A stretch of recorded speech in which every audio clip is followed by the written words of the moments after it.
कि हर व्यक्ति की एक गीता होती है, पता है? कृष्ण और अर्जुन की गीता के अलावा हर एक व्यक्ति की अपनी अपनी गीता होती है, जो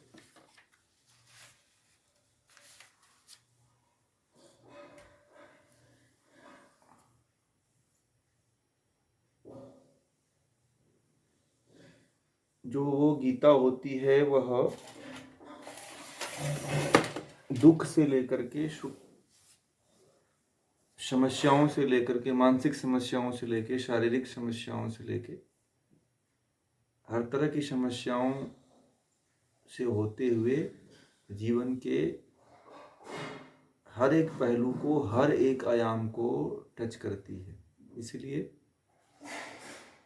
उस गीता से आप तभी रूबरू हो पाएंगे, तभी आप प्रत्यक्षदर्शी हो पाएंगे, जब आप अपने भीतर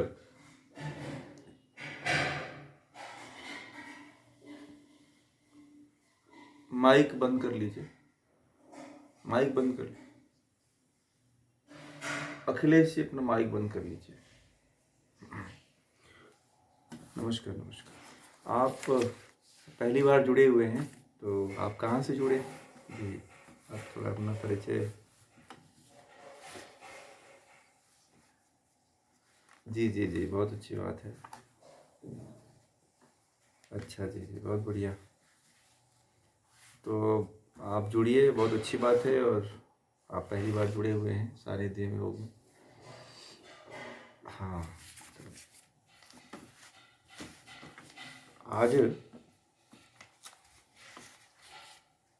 तो सबसे पहले मैं ये कह रहा था कि अपने भीतर छुपी हुई समस्याओं को जब तक आप बाहर नहीं निकालेंगे,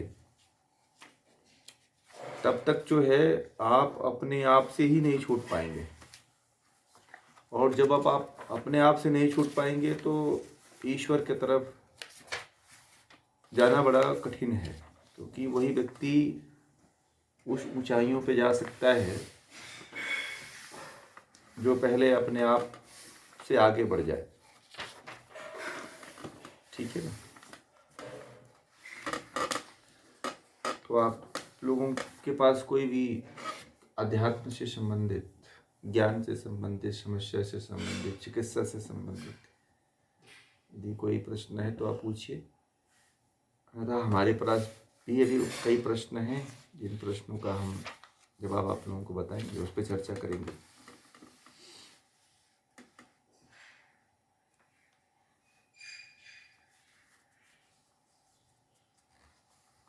अरे एकदम बहुत अच्छी बात है।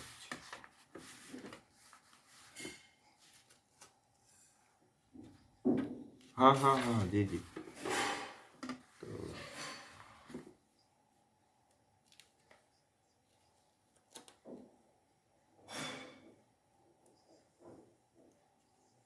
जी जी जी जी, हाँ, ये उसी की शिक्षाएं हैं। परंतु ये वेदांत क्या है, उसको कहते हैं कि वेद का अंतिम शास्त्र है, सार है, अंतिम सार है वो। तो उसको वेदांत उन्होंने कहा है, ये दर्शनों में भी एक प्रमुख स्थान रखता है ना। परंतु आज के समय में जो वेदांत की दृष्टि लोगों के ऊपर, और जिस दृष्टि से वेदांत को लोग देखते हैं, है ना, जो इस समय नव वेदांत चलता है, जो इस समय वेदांत के नाम से प्रसिद्ध है, वह वेदांत वास्तव में है नहीं। जो आप जानते हैं, जिसको लेकर के आपकी जिज्ञासा होगी, वो वास्तव में वो नहीं है जो आपने सुन रखा है, जान रखा है। ठीक है? हाँ, वेदांत का जो मुख्य विषय है वह ईश्वर, जीवात्मा और प्रकृति पे आधारित है। परंतु आधुनिक काल में उसको केवल एक मान लिया गया। ठीक है, प्रकृति को तो नेग्लेक्ट कर दिया गया, परंतु आत्मा और ब्रह्म दोनों को सम्मिलित कर दिया गया। अब इससे बहुत बड़ा फॉल्ट हो जाता है, और जो आध्यात्म में आता है वो उलझ के रह जाता है बेचारा, उसके हाथ में फिर कुछ मिलता नहीं। ठीक है, आध्यात्म में भी जो व्यक्ति चलता है तो वहां पे भी ठगा सा रह जाता है। ठीक है, अभी तो नहीं उसको पता चलेगा, जब उसका बहुत समय व्यतीत चला जाता है तो अपने आप को वो पाता है, ऐसा पाता है कि मैं ठग गया। योग में भी ऐसी स्थिति है। हर क्षेत्र में चले जाइए तो वास्तविकता से कोई परिचित नहीं कराना चाहता है। आपको जिसमें मजा आ रहा है वही मजा सामने वाला भी देना चाहता है। ठीक है, आप जिस मजा लेना मतलब इंद्रियों का विषय। ठीक है, और वही मजा आपको, जहाँ पे आप जिस मजे को, जिस चीज को आप ज्ञान के तरफ, ब्रह्म के तरफ गए हो, परंतु वो आपको मिल नहीं पाता है। हमारा जो वेदांत, मैं जो वेदांत का कंसेप्ट पढ़ा रहा हूँ वो एकदम भिन्न है। ठीक है, मैं जो है तीनों पदार्थों को लेकर के पढ़ाता हूँ। जैसे कि प्रकृति, ये तीन पदार्थों को, ये तीन पदार्थ ऐसे हैं जो अनादि हैं, और ये तीन पदार्थों पे ही पूरा का पूरा अध्यात्म टिका हुआ है। ठीक है, भारतीय संस्कृति का, सनातन परंपरा का जो है पूरा अध्यात्म जो है जीवात्मा, ईश्वर और प्रकृति पर टिका हुआ है। और जो इसको जान लेता है, समझिए कि वही सब कुछ जानता है।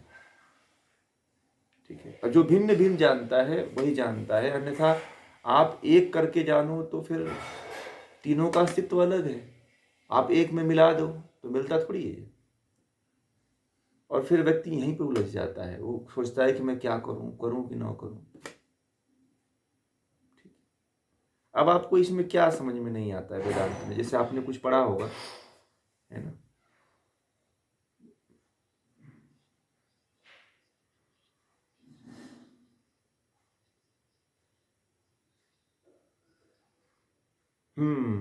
बहुत बढ़िया, बताया गया है। हम्म गीता भी त्रैतवाद का ही विषय है। त्रैतवाद मतलब ईश्वर, जीवात्मा और प्रकृति। परंतु लोगों ने बाद के काल में गीता में बहुत बड़ी मिलावट की गई है। गीता में जो है, गीता में बहुत बड़ी मिलावट हुई है। गीता जो है, वास्तविक गीता भगवान श्री कृष्ण ने 700 श्लोक नहीं बोले थे। ठीक है, गीता आजकल 700 श्लोकों में परिपूर्ण हो चुकी है, और गीता के और उपनिषद के श्लोक मिलाएंगे तो दोनों मिलते हैं। मिलते हैं कि नहीं मिलते हैं? आपने देखा होगा, उपनिषद और गीता दोनों मिलते हैं। तो आप बताओ कि आप किसको सही मानोगे? उपनिषद को सही मानोगे कि गीता को सही मानोगे? अब पुरातन कौन है, उपनिषद की गीता?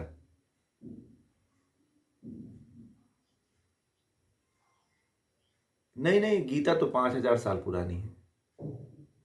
कितना?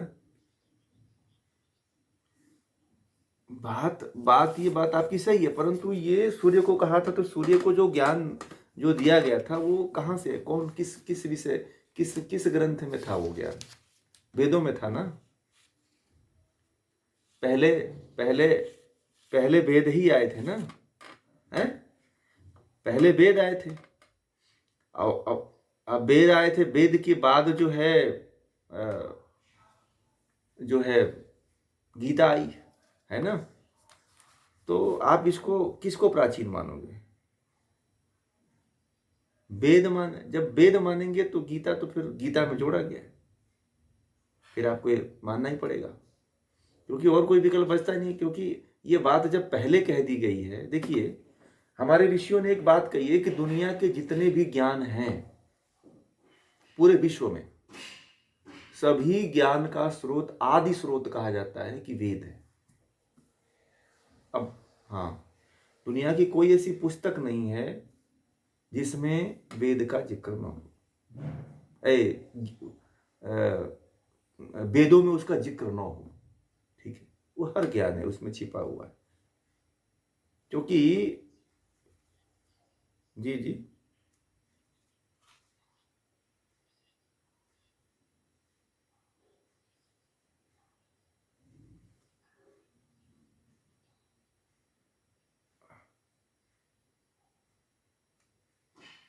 तो ये देव नहीं है। जो सूर्य इंद्र जो बात कही जाती है, अब देखिए हम लोगों की समझ जो है ना, हम लोग जो देखते हैं वही बोलते हैं, परंतु जो वेदों के शब्द हैं, जैसे इंद्र है तो इंद्र को ब्रह्म कहा गया है। ठीक है, वेदों में इंद्र को ब्रह्म कहा गया है। वेदों को पढ़ने से पहले कुछ उसकी जो भूमिका है ना, जैसे महर्षि दयानंद सरस्वती ने वेद को पढ़ने से पहले ऋग्वेद आदि भाष्य भूमिका लिखा हुआ है। ठीक है, कि वेद को पढ़ने से पहले उसकी भूमिका पढ़ो। और बहुत से विद्वान हैं जो वेद से पहले जो है और पहले की पुस्तक पढ़ाते हैं। जैसे कि अभी आप लोगों को, अभी हम जो है वेद से पहले उपनिषद पढ़ाते हैं, दर्शन पढ़ाते हैं। तो जब आप इनको पढ़ेंगे तब आपको वेद समझ में आएगा।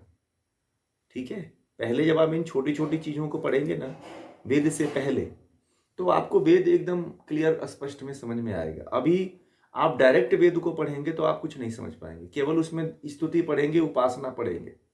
ठीक है, उसमें देखिए एक है ज्ञान कांड, एक है कर्म कांड और एक है उपासना कांड।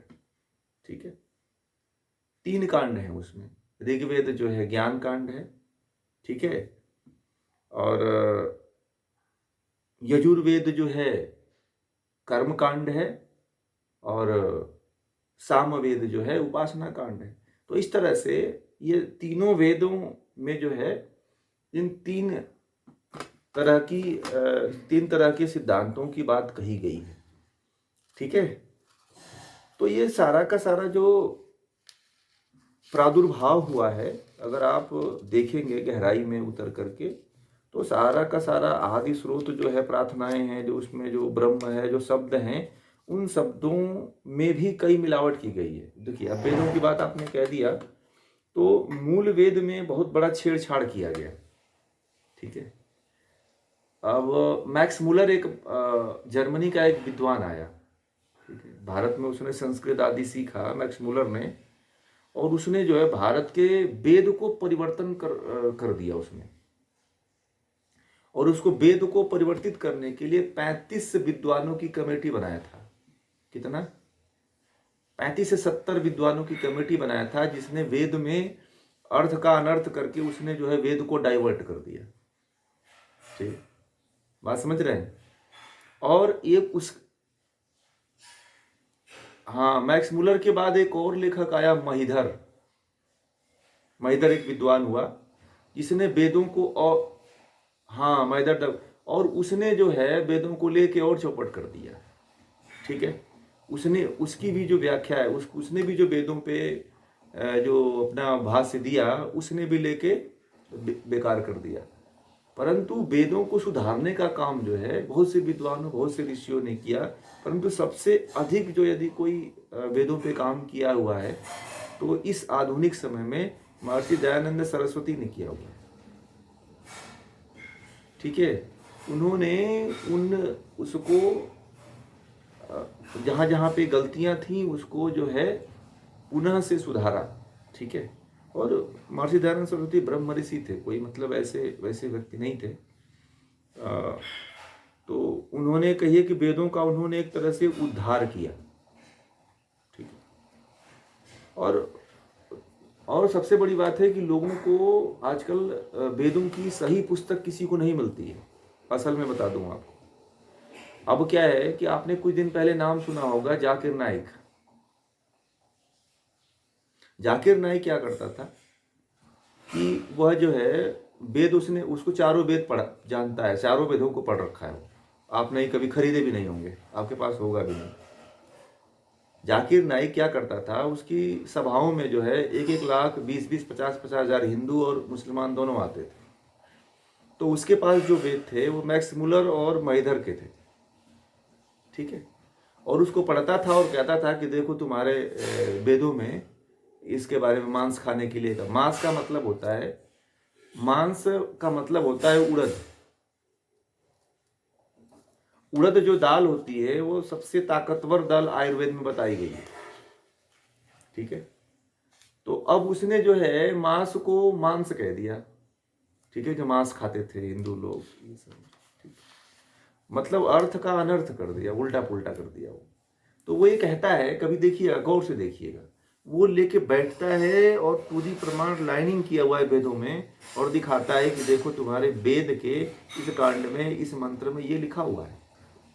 और जो वहाँ पे हिंदू रहते हैं, जो थोड़ा पढ़े लिखे रहते हैं, वो जो है उसकी बात को मान करके उसमें कन्वर्ट हो जाते हैं। बड़े बड़े लोगों की बात बता रहा हूँ, तो थोड़ा पढ़े लिखे हैं, जागरूक हैं, वो लोग उसकी बातों में आकर कन्वर्ट हो जाते हैं, क्योंकि लोगों को पता ही नहीं है कि कौन सा हमें वेद पढ़ना चाहिए। ठीक है, आप जब निकलोगे ना मार्ग, जब इस रास्ते में निकलोगे, आप आध्यात्म में निकलोगे, तो आध्यात्म में भी ठगने वालों की हुजूम है।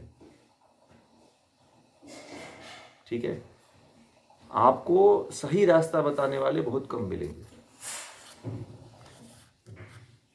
आप नहीं मतलब है आपको मुक्त होगे, आपका जन्म सफल होगा, किसी को मतलब नहीं। आपसे जितना स्वार्थ निकल सकता है उतना लेने का प्रयास करें।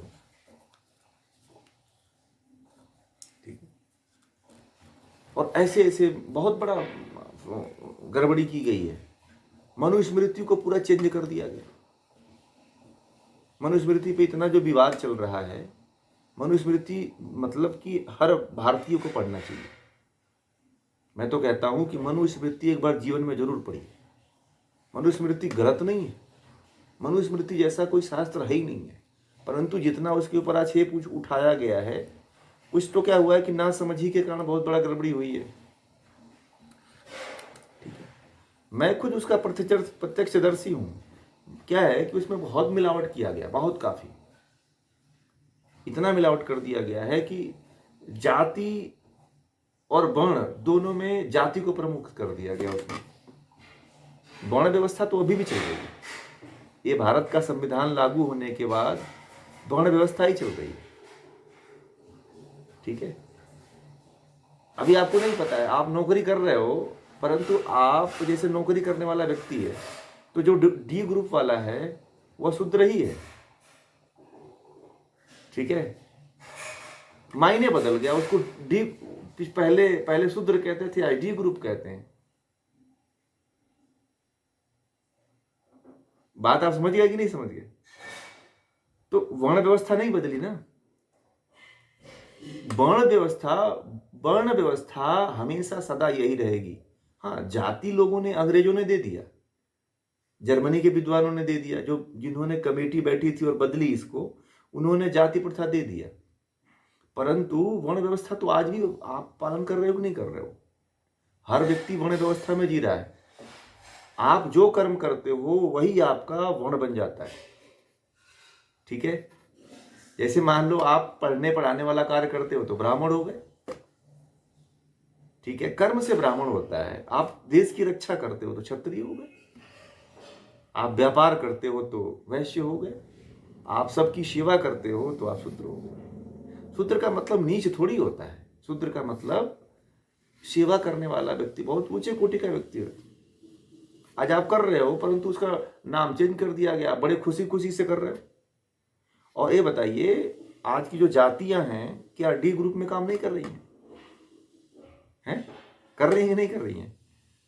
और आजकल जो है, आप देख रहे होंगे कि एक चपरासी की नौकरी के लिए पीएचडी किए हुए, एलएलएम किए हुए लोग फॉर्म भर रहे हैं। 1-1 लाख फॉर्म भरते हैं केवल चपरासी, सरकारी मतलब किसी ऑफिस में प्यून के लिए,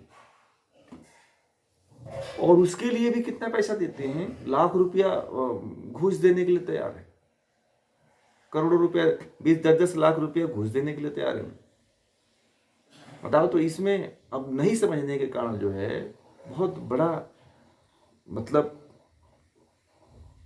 भारत को इसका बहुत बड़ा खामियाजा भुगतना पड़ रहा है। और आज जो जितनी समस्याएं और जितनी भी व्यक्ति के जीवन का पतन हो रहा है, उतना किसी भी काल में नहीं हुआ है। तो क्या है कि सही ज्ञान लोगों तक नहीं पहुंच रहा है। दूसरी चीज क्या हो रहा है, मैं आपको ये भी बता दूं कि भारतीय अध्यात्म को लोग ये समझते हैं कि मंदिर गए, पूजा पाठ कर लिए, लड्डू बतासा चढ़ा लिए, पंडित जी कथा कह दिए, बस यही जानते हैं।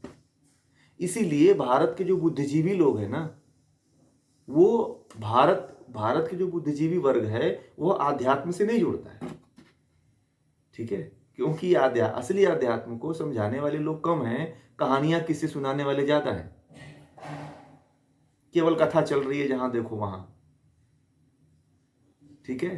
कहीं कोई आध्यात्म की मोक्ष के, आप मुक्ति कैसे प्राप्त करोगे, आप कैसे आध्यात्म की तरफ जाओगे, ये कोई नहीं बताता है।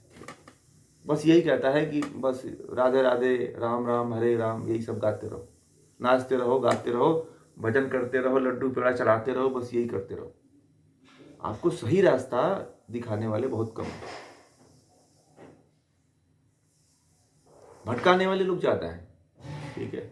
इतिहास पढ़ करके आपको मुक्ति नहीं होने वाली है। इतिहास पढ़ करके केवल आप अपने जीवन को उस तरह से सुधार सकते हो कुछ पल के लिए, परंतु मुक्त नहीं कर पाओगे, जीवन में सफल नहीं हो पाओगे।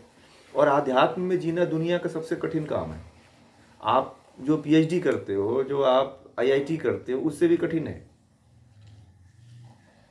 दुनिया की सबसे बड़ी परीक्षा यही है, सबसे बड़ा तप यही है, ठीक है। आध्यात्मिक होना इतना आसान नहीं है। आप कहो आप धार्मिक हो सकते हो आप धार्मिक हो सकते हो, ये काम पूजा कर सकते हो, कर्मकांड कर सकते हो, ये काम कर सकते हो, परंतु आध्यात्मिक होना बड़ा कठिन है।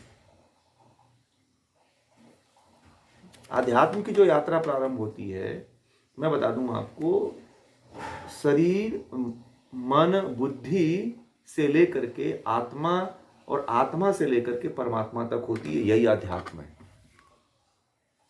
और आप तो ऊपर ऊपर भटक रहे हैं लोग, तो कहते हैं कि इसीलिए आज का जो बुद्धिजीवी वर्ग है, बुद्धिजीवी समाज है, कोई ईसाई बन जा रहा है, तो कोई मुस्लिम धर्म अपना रहा है, तो कोई पता नहीं कहाँ जा रहा है, कोई नास्तिक हो जा रहा है, क्योंकि सही ज्ञान लोगों तक नहीं पहुंच रहा है।